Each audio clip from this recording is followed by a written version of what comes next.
greatest enemy we have is raised in our own mind. The grammar of self-intolerance is what we have imposed and allowed others to impose upon us. Political correctness is a white European grammar which we've been taught and we've stumbled through the early phases of, and yet we've learnt this grammar and the methodology that lies behind it very well. And we've learnt it to such a degree that we can't have an incorrect thought now without a synapsis or a spasm of guilt that associates with it and that goes along with it. Every time we think of a self-affirmative statement, it's undercut immediately by the idea that there's something wrong or something queasy or something quasi-genocidal or something not quite right or something morally ill about us if we have that thought. And this extends out beyond racial and ethnic questions to all other questions, to questions of gender, to questions of group identity and belonging, to questions of cultural affirmation, to questions of history. The new Eastern Europe is relatively interesting and will have a lot to say about the future of European man in the next century or so. Eastern Europe was preserved by communism from the decadence of the liberalism which has semi-destroyed Western Europe and points to the west of that. Communism was a strange non-exaltation. Communism was a strange doctrine because it preserved in aspect and it preserved under permafrost many of the characteristics as social chapters of what it is to be a European. Communism was pretty hellish to live under, particularly materially, and it was almost the most deformed, the most warped, the most degraded parts of the society had been put in charge of you. East Germany is now a state that no longer exists, has been agglomeratized into Western and Greater Germany, the wall has come down, the Stasi are demobilized and no longer evident, and yet in a strange way, a spirit of Marxism is abroad in the West. A spirit of Marxism is abroad in the United States, unbelievably so. The number of American Marxist-Leninists you could have got in a few taxis to a certain extent, and yet an element of cultural Marxism is abroad in the United States, as it is in Western Europe, as it is in Northern and to a certain extent Southern Europe, as it is much less evidently so in post-communist Eastern Europe, where there's been an enormous reaction against it. Let's take a little bit of time to examine why Marxism, of all things, has ended up influential culturally in the United States.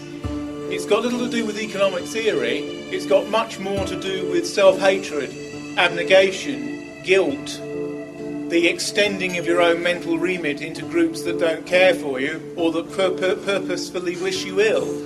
And it's got a lot more to do with the architectonics of the Frankfurt School and its ability to morph and to merge into the general liberal currency of the last 50 years. Since the Second World War, white Europeans have felt guilty about being themselves and have been made to feel guilty and have been encouraged to feel more guilty than they have at any other time in their history. There is no period in our history where we have faced such evident self-hatred and such evident glosses upon ourselves which are harmful to the prospects of our children's lives and their children and generations as yet unborn.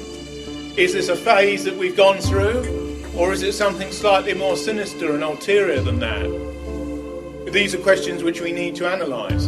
Whether communism killed 100 million in the 20th century is up for grabs. Whether it killed 20 million or between 20 and 100 million is up for grabs. And yet, everywhere one looks, the soft left, the left untainted by communist atrocity, is everywhere apparent and appears to be everywhere triumphant. The trick that the soft left has learned is that if you disavow the hard edge of leftist slaughter and Siberian camp and Stasi prison cell, and you instead excel in the polymorphous rebellions of Herbert Marcuse and the student left of the 1960s, you can actually influence the whole soft spectrum from the moderate right through the centre left, through the general left, generic left, through the soft left, up to the softest accretions of the hard left and the moderate hard left.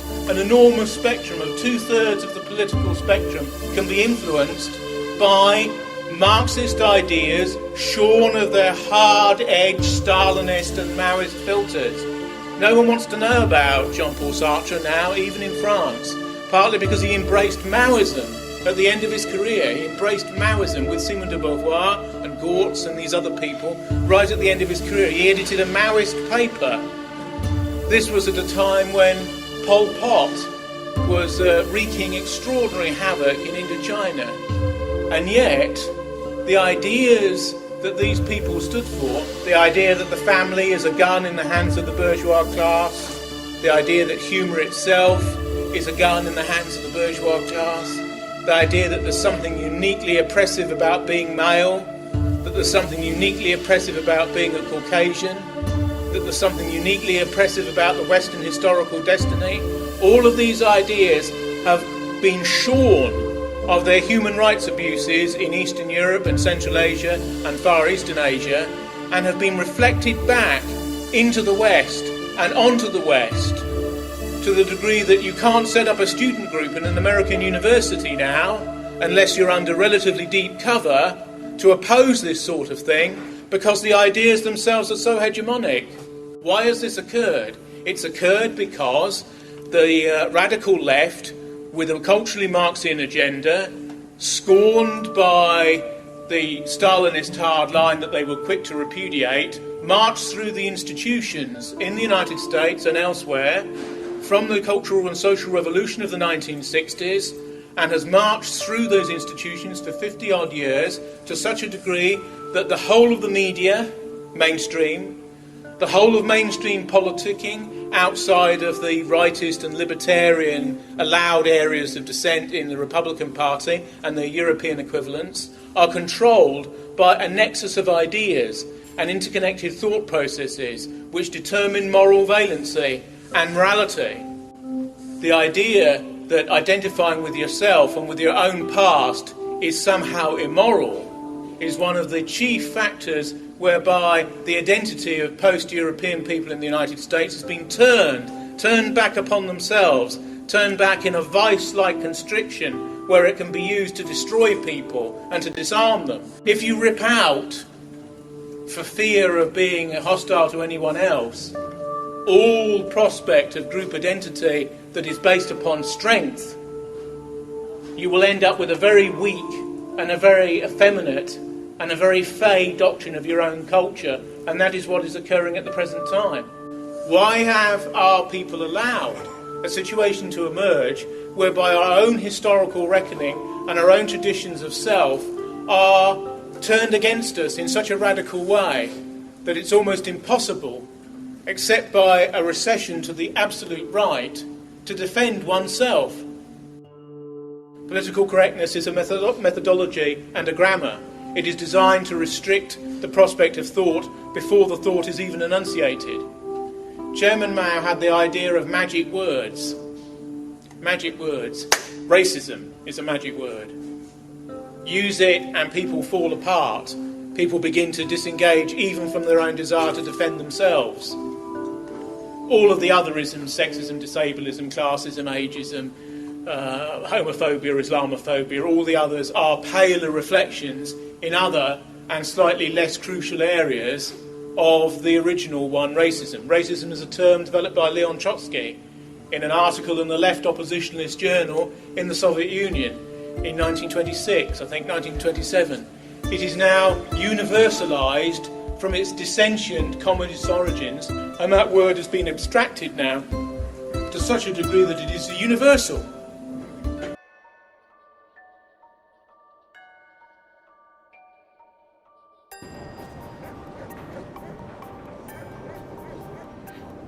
Are you one of racists? Racists? Mass killer Leon Trotsky invented that word in 1930 with his publication History of Russian Revolution, when he wrote, "Latest revelations of the racists." He killed 4 million people he thought were racists. So I ask you, since you use that word, are you mass murderer like Trotsky?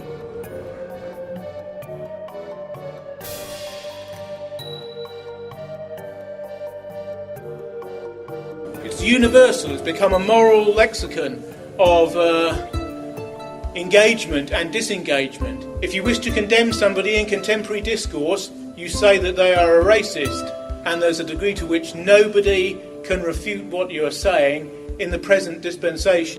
It's important to realise that these psychological constructs for the majority of our people are deeply crippling and are deeply negative in their effects. You have a situation now where people have so loaded upon themselves the untrammelled forces of guilt and the absence of self-preservation that almost any healthy, instinctual or virile capacity is beyond them, except as a reaction to a prior threat. Only when we recover the sense of dynamism that we seem to have partly lost will we have a future. Many other groups in this world wonder about what has happened to us, wondered what has happened to our energy. Don't be surprised if you learn that many of the elites in foreign countries, in India and China and so on, view with bemused amazement the trajectory of the present West, the degree to which the West is so self-hating about its own music, about its own art, about its own architecture, about its own military history. Other groups in the world are amazed at this, but will seek to take advantage of it, because why wouldn't they? In the circumstances of group competition, which this globe entertains. All groups are partly in competition for scarce resources against all other groups. It doesn't have to be as merciless as all that, but it is real, and it is extant, and it is ongoing. Mass immigration into Britain began with the Nationality Act in 1948, which was passed by the Attlee government. And Attlee, who was the then Labour Prime Minister, in a landslide victory that Labour won immediately after the Second World War, said that if the races of the world are mixed together, there will be no more war. What you get instead is you get the internalisation of divisions and bellyaching of a globalist sort inside societies instead of between them. So all that happens is the group dynamics, which were nation-state oriented and national in the past, in the last 3 to 5 centuries, shall we say, become internal. Because human competition and the dynamics of group difference are such that they will always exist, no matter what you do. They will exist inside multiracial marriages. They will exist inside multiracial schools. They will exist inside multiracial cities. They will exist within multi-ethnic housing developments. And they will certainly exist within multiracial societies. What is happening here and elsewhere in the West is the biggest test that Western people have faced for a very long period. In the past, threats were always perceived as external. Another nation, another dictator, another aggressor, another imperial rival in the firmament of empire, in the scrabble for Africa at the end of the 19th century and so on. All of the enemies that we now face are internal. And the biggest enemies that we face are in our own minds. Are the feeling that we shouldn't say this, shouldn't write this, shouldn't speak this, shouldn't think this. These are the biggest enemies that we have.